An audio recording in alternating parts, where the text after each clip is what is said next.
Okay, in this moment I give all glory to God.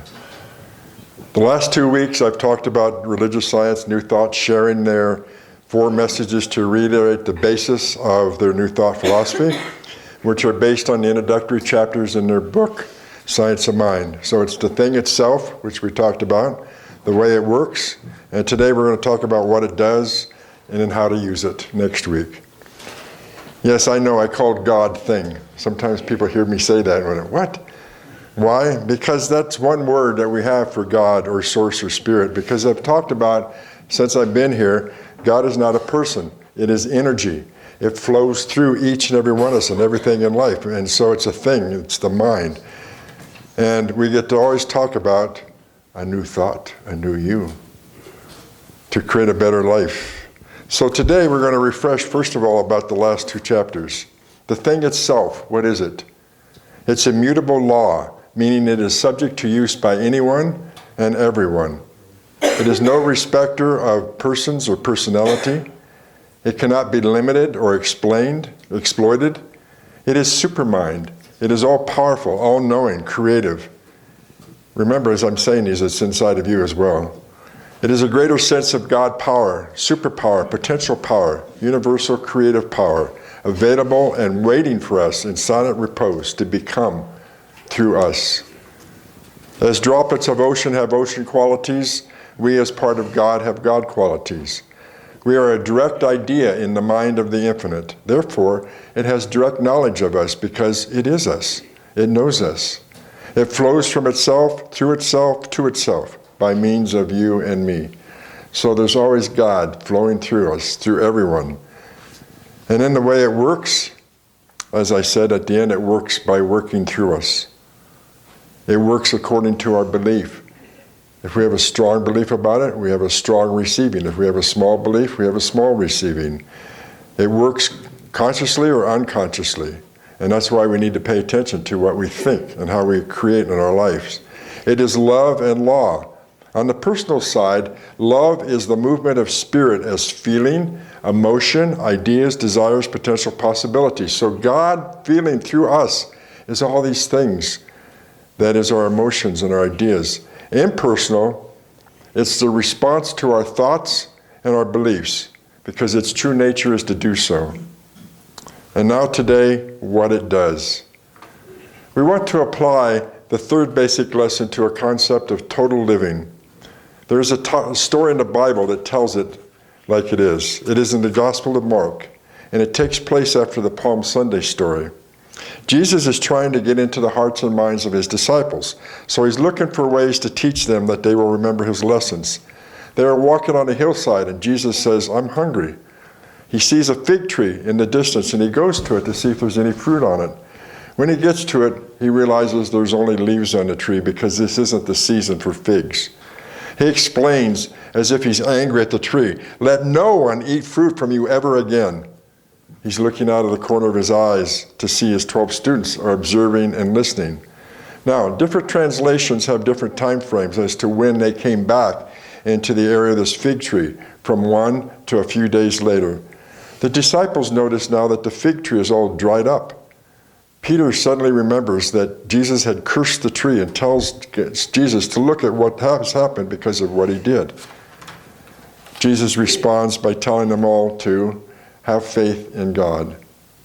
It goes on to say they could look up at the mountain and tell it to topple into the sea. And by so saying it, if they have no doubt in their heart and believed that the power of their word could produce results, then they would have what they wanted. And that's what he showed them. "Therefore, I say unto you," he said, "whatever things you ask when you pray, believe that you will receive them, and you will have them." That's a clue about what we're going to learn about what it does. Ernest Holmes, the Science of Mind founder, states, "Undoubtedly, each of us is now demonstrating our own concept of life." Do you know that you're doing that all the time? To understand what it does is to use the mental and the spiritual law of life to design our lives the way we want them. We have power over our lives as we learn to use this universal power.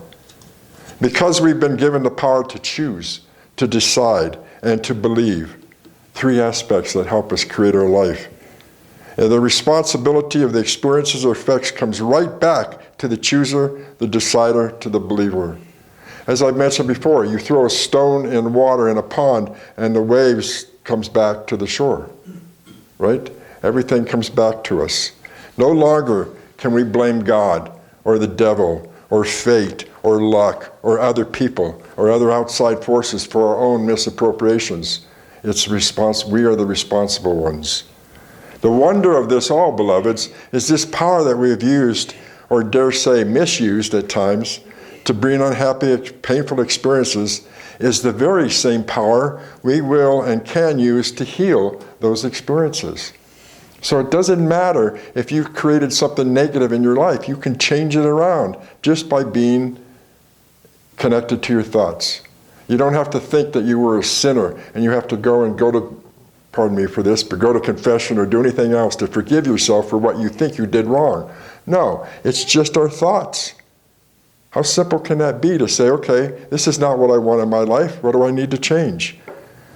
Now, I've said before, you can't solve a problem in your life with the same mind that created it. You have to go deeper inside. And there is a better way to heal your life. It's called the way of truth. Truth discovered, truth practiced, and proven in your life. That would be the mind of God to use positively. Ernest Holmes went on to say, but trained thought is far more powerful than untrained. In other words, what thought has done, thought can undo. Does that sound simple? I personally have been in past involved in different programs where I've been the student, the coachee, or the client. And I've also been in the soul coaching program learning how to connect to my soul and helping others do the same. In all these personal programs I went through, I was coached and taught how to fulfill from having God expressed through me. Because I am robbing everyone, my clients and my congregation, while I'm waiting to become an expert to be perfect. Because that is what it does. I need to turn it over to God. How many of us spend time in our lives trying to be perfect at what we're doing, instead of just allowing it to be and allowing God to work through you? In New Thought, we have a lesson called self-talk, which we also call affirmations. In the beginning of my work, I had to really listen and be willing to hear my own self-talk. What was I saying? What was my mind saying to me? To really listen to it and think about changing it or what I needed to do with it to be able to help others. Because you can't help others if you're not aware of what's going on in your own self. In listening to phrases that others say from self-talk, I heard one of them say, I don't know. As I mentioned earlier, they could have said, such and such happened in my life, but I don't know. So I've helped them change that because we have to be careful of the words that we use in our lives as to what we bring to us. I help them change it to more conscious statements such as, I do too know, or I'd like to know, or I'm beginning to understand. Those are being more positive statements than I don't know and being stuck and caught in no movement. In other words, when I say the positive words, I'm inviting the thing itself, life, source, God, to bring me enlightenment instead of staying in the dark. To look at my potential and to have passion for my mission or my life's purpose. Even though I teach personally New Thought and Principle, I can't always see or hear where I myself sometimes need my own minister or coach to help me. We all do. To grow in those areas where I'm still missing the boat. In my work, I have gained knowledge that the fastest way to learn something is to teach it. My process has been to not wait and until I know or have mastered it all what I wish to share before I share it. Over time, I've realized more and more that what comes through me for my clients, for my workshops, for my ministry, for here, is God. That's why in the beginning I say I give all glory to God. I turn this over to Source. And so I was taught to help others, which I continue to do. And it taught me not to worry about what I don't know, but to just concern myself with being who I am to be and not worry about what I don't do. No matter how many times we hear that statement, what it does, if we stay in an unconscious, blithering state, we set situations into motion that return to us as a fragmented looking life instead of a total livingness kind of life? Would you rather have that? And all you have to be aware of, what thoughts do I need to have every moment that life goes on? Communication is important also, that we say to other people, because sometimes we don't always say what we mean or mean what we say. We've learned, and probably still learning, that with a great deal of commitment and a large amount of determination, we can change our thoughts and our attitudes, and ultimately our concepts about life itself. Oh, beloveds, there is this creative power inside of us, and we use it when we think, and even when we don't think we're thinking, when we feel, and when we're conscious, and when we're unconscious. It's always there. This certainty is the total me. It's the total you, reflecting in your total experiences in your life, although it may not result in a total livingness experience, but you're learning. That's why we come here, to be more connected to the truth. Ernest Holmes began a series of radio broadcasts back in the 30s with these words: "There is a power for good in this universe greater than you are, and you can use it." Think about hearing that every day and being reminded that I have the power to use something.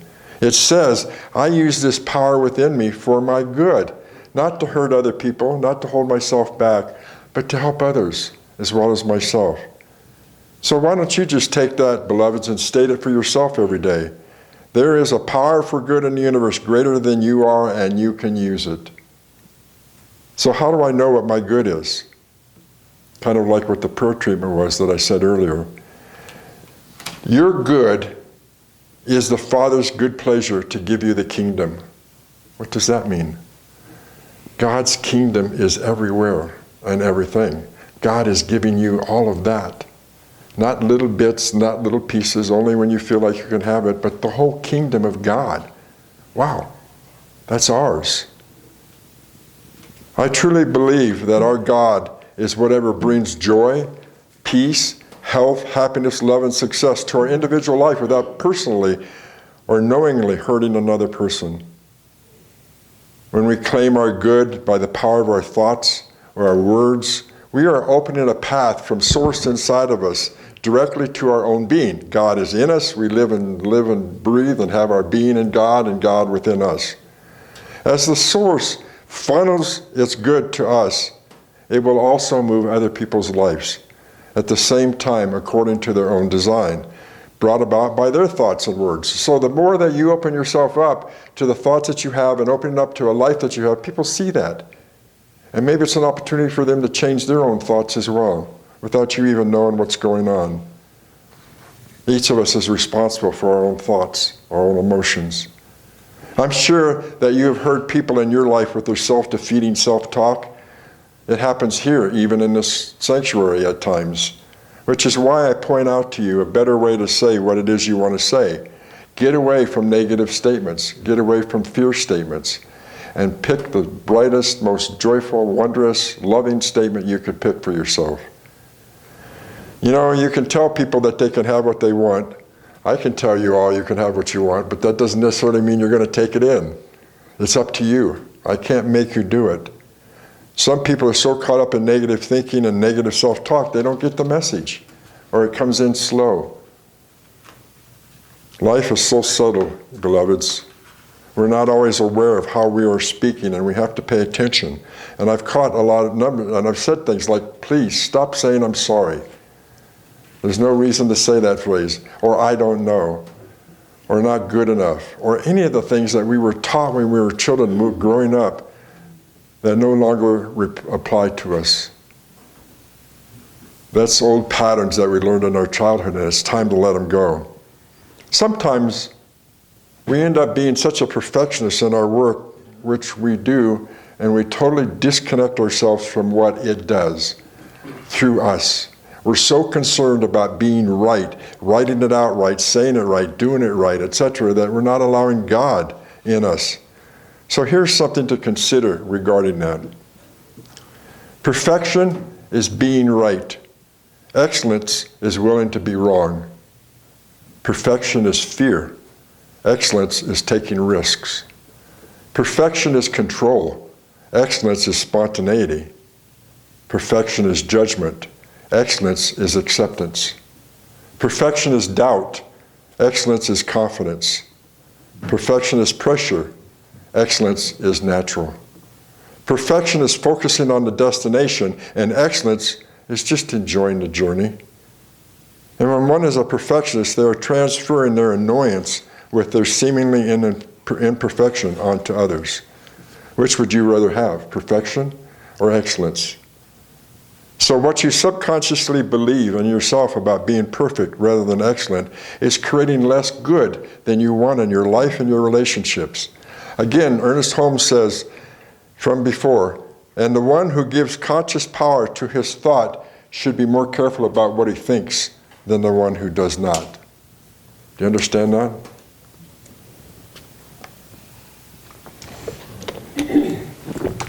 If you give conscious power to your thoughts, you better be careful about what you're doing. The more power you give to your thoughts, the more completely you believe that this thought has power. Therefore, the more power it has. When one person decides that what it does is for real, and it spends time being more conscious about their thoughts and their words, what they are saying is this stuff is true. I believe it, so I'm practicing what I'm learning, which is important. I have a class here called Practice in the Present. That's what it's about. We have to learn how to practice it on time and time again. Because of that belief, there's a wider funnel from the person to the source. More good comes its way because I believe in the truth, that it's there for me.